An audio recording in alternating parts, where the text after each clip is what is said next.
My YouTube channel Saraswati commerce academy. तो आज हम करने वाले हैं क्लास 12 की मैक्रो इकोनॉमिक्स का मोस्ट इम्पोर्टेंट चैप्टर, जिसका नेम है government budget and the economy. ठीक है, ये हमारा क्लास 12 का एक बहुत ज्यादा इम्पोर्टेंट चैप्टर है। अब आप देखते होंगे कि बजट आया है, फरवरी में बजट आता है, फेब में आता है ना बजट। तो वो जो है हमारे देश के जो फाइनेंस मिनिस्टर हैं, ठीक है, वो उसको इश्यू करते हैं।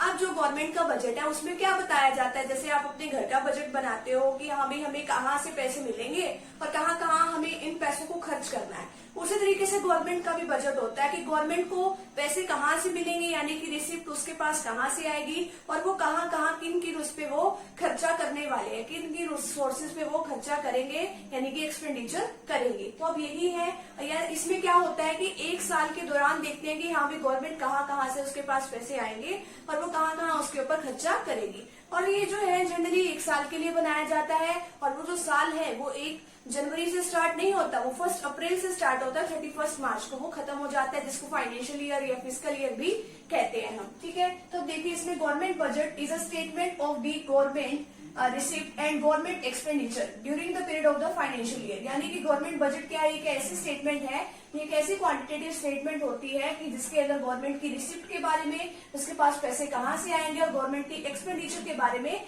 कि एक साल के दौरान उसके पास पैसे कहाँ से आएंगे। और वो एक साल कौन सा है, 1 अप्रैल से लेके 31 मार्च तक। ठीक है, नेक्स्ट इसमें स्ट्रक्चर ऑफ द बजट, या फिर हम कह सकते हैं कॉम्पोनेंट ऑफ द बजट, कि इसके कंपोनेंट कौन कौन से हैं बजट के।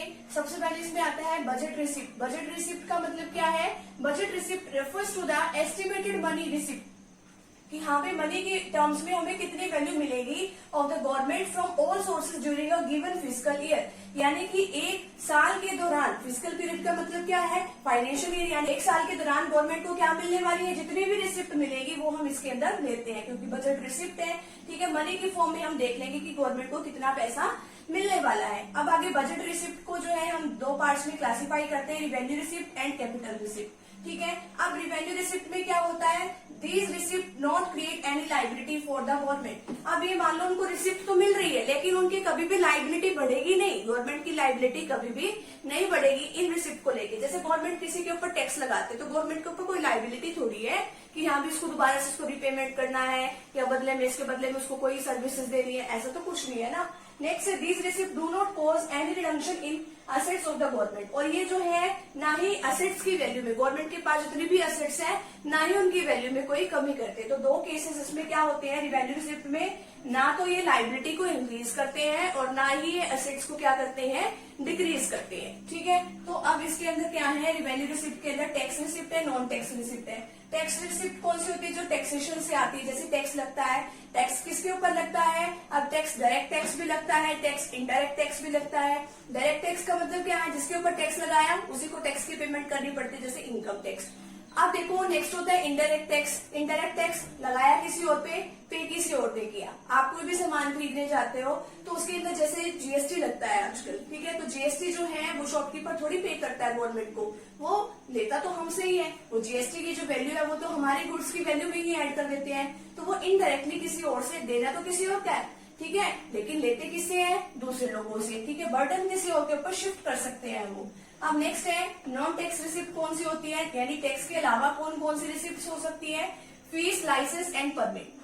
अब अगर आप गवर्नमेंट से कोई भी मान लो सर्विस ले रही हो, ठीक है, आपने कोई भी गवर्नमेंट से सर्विस ली, तो उसके बदले में आपको उसके क्या देनी पड़ेगी, फीस देनी पड़ेगी। तो फीस तो जो है वो देनी ही पड़ेगी, और इसके बदले में लेकिन आपने क्या ले ली, सर्विसेज ली है। ठीक है, अब लाइसेंस क्या है, आपको गवर्नमेंट से किसी बात की परमिशन लेनी है। अब आप गवर्नमेंट से अगर किसी बात की परमिशन लेते हो, जैसे ड्राइविंग लाइसेंस वगैरह बनता है, तो उसके बदले में जो है आपको पेमेंट तो करनी पड़ेगी ना, तो गवर्नमेंट के पास तो पैसे जाएंगे। ठीक है, तो इस तरीके से जो लाइसेंस वगैरह है वो इशू होता है, लेकिन इसके बदले में आपको कोई सर्विस नहीं दी जाती है। ठीक है, अब आगे क्या है, fines and penalty. Fine and penalty का मतलब क्या है कि हाँ भाई अगर आपने कुछ फॉलो नहीं किए, कुछ रूल्स फॉलो नहीं किए, तो गवर्नमेंट आपके ऊपर क्या लगा देती है, फाइन लगा देती है या पेनल्टी लगा देती है। तो भी इसके पास, गवर्नमेंट के पास तो पैसे आएंगे ना।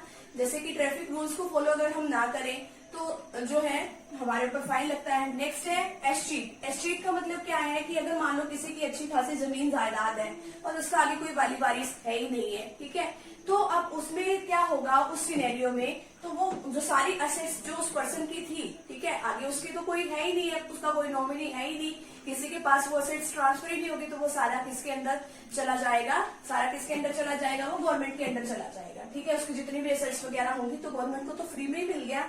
नेक्स्ट है इनकम फ्रॉम पब्लिक एंटरप्राइजेस। बहुत सारे पब्लिक एंटरप्राइजेस होते हैं, तो उससे रिलेटेड जो इनकम है वो भी किसके पास जाएगी, वो जाएगी गवर्नमेंट के पास, ठीक है। अब गवर्नमेंट के जैसे इलेक्ट्रिसिटी डिपार्टमेंट है, वाटर डिपार्टमेंट है, या अलग अलग रेलवे डिपार्टमेंट है, तो उससे रिलेटेड जितने भी रिसिप्ट है, जो पैसे आते हैं, वो गवर्नमेंट के पास जाते हैं, खर्चा भी वही करती है। नेक्स्ट है गिफ्ट एंड ग्रांट्स। अगर गवर्नमेंट को किसी से, दूसरी कंट्री से कोई गिफ्ट मिले हैं या ग्रांट मिली है, तो वो सारा का सारा किसके पास जाता है, वो सारा का सारा पैसा जो है वो गवर्नमेंट के पास चला जाता है, ठीक है। तो यहाँ तक का फटाफट से आप अभी स्क्रीनशॉट ले लीजिए आगे।